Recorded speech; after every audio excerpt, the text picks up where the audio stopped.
ಕೌಶಿಕ ಋಷಿಗಳಿಗೆ ತಮ್ಮ ತಪಸ್ಸು ಮತ್ತು ಜ್ಞಾನದ ಬಗ್ಗೆ ಅಪಾರ ಗರ್ವವಿತ್ತು. ಹೀಗೆ ಒಂದಿನ ಮರದ ಕೆಳಗೆ ಕುಳಿತು ವೇದಗಳನ್ನು ಪಠಿಸ್ತಾ ಇದ್ದಾಗ ಕೊಕ್ಕರೆಯೊಂದು ಅವರ ತಲೆ ಮೇಲೆ ಮಲ ವಿಸರ್ಜನೆ ಮಾಡಿತು. ಇದರಿಂದ ಕೋಪಗೊಂಡ ಕೌಶಿಕ ಋಷಿಗಳು ಕೊಕ್ಕರೆಯನ್ನು ನೋಡಿದ ತಕ್ಷಣ ಅವರ ತಪಸ್ಸಿನ ಶಕ್ತಿಯಿಂದ ಸುಟ್ಟು ಭಸ್ಮ ಮಾಡಿದರು. ಇದರಿಂದ ಕೌಶಿಕ ಋಷಿಗಳಿಗೆ ಅವರ ಅಹಂಕಾರ ಇನ್ನಷ್ಟು ಹೆಚ್ಚಾಯಿತು.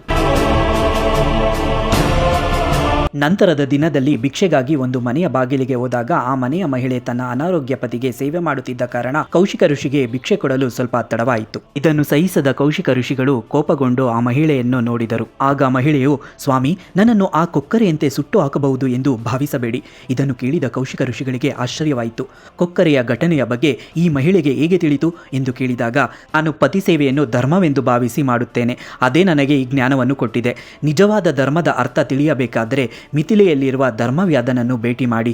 ನಿಜವಾದ ಧರ್ಮದ ರಹಸ್ಯ ನಿಮಗೆ ತಿಳಿಯುತ್ತದೆ. ಕೌಶಿಕ ಋಷಿಗಳು ಮಿಥಿಲೆಗೆ ಹೋದಾಗ ಅಲ್ಲಿ ಧರ್ಮವ್ಯಾಧನು ಮಾಂಸ ಮಾರಾಟ ಮಾಡುತ್ತಿದ್ದ. ಇವನು ನನಗೆ ಧರ್ಮ ಕಲಿಸುತ್ತಾನೆಯೇ ಎಂದು ಅಲ್ಲಿಂದ ಹೊರಟು ಬಿಟ್ಟರು. ಆಗ ಧರ್ಮವ್ಯಾಧನು, ಆ ಸತಿಮಣಿಯಲ್ಲವೇ ನಿಮ್ಮನ್ನು ಇಲ್ಲಿ ತನಕ ಬರುವಂತೆ ಮಾಡಿದು ಎಂದಾಗ ಕೌಶಿಕ ಋಷಿಗೆ ನಿಜಕ್ಕೂ ಅಚ್ಚರಿ ಮೂಡಿತು. ಈ ವಿಷಯ ನಿನಗೆ ಹೇಗೆ ತಿಳಿಯಿತು? ಕೌಶಿಕ ಋಷಿಗಳು ಕೇಳಿದಾಗ ಆಗ ಧರ್ಮವ್ಯಾಧನು, ನಾನು ನನ್ನ ವೃತ್ತಿಯನ್ನು ಪ್ರಾಮಾಣಿಕವಾಗಿ ಮಾಡುತ್ತೇನೆ. ಇದು ನನ್ನ ಕುಲಕಸುಬುವಿನ ಕರ್ಮ. ಇದೇ ನನ್ನ ಧರ್ಮ. ನಾನು ಮಾಂಸ ಮಾಡುವ ವೃತ್ತಿ ಮಾಡುತ್ತೇನೆ ವಿನಃ ಯಾವುದೇ ಪ್ರಾಣಿ ಪಕ್ಷಿಯನ್ನು ಕೊಲ್ಲುವುದಿಲ್ಲ.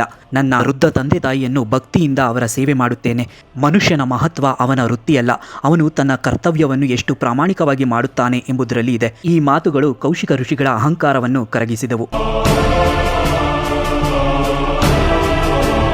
ನಿಜವಾದ ಧರ್ಮವು ದೊಡ್ಡ ತಪಸ್ಸುಗಳಲ್ಲಿ ಅಲ್ಲ, ತನ್ನ ಕರ್ತವ್ಯವನ್ನು ಪ್ರಾಮಾಣಿಕವಾಗಿ ಮಾಡುವುದರಲ್ಲಿದೆ. ಈ ಕತೆ ಮಹಾಭಾರತದ ವನಪರ್ವದಲ್ಲಿ ಬರುವ ಅತ್ಯಂತ ಪ್ರಸಿದ್ಧ ಉಪಕಥೆಗಳಲ್ಲಿ ಒಂದು. ಇದನ್ನು ವನವಾಸದಲ್ಲಿದ್ದ ಪಾಂಡವರಿಗೆ ಮಾರ್ಕಂಡೇಯ ಮುನಿಗಳು ಹೇಳಿದ್ದು. ಈ ಧರ್ಮವ್ಯಾಧನ ಕಥೆಯಿಂದ ನಮ್ಮ ಜೀವನದಲ್ಲಿ ಕರ್ತವ್ಯ ಮತ್ತು ಪ್ರಾಮಾಣಿಕತೆಯನ್ನು ಚಿಂತನಾತ್ಮಕವಾಗಿ ಅಳವಡಿಸಿಕೊಳ್ಳಬೇಕಾಗಿದೆ.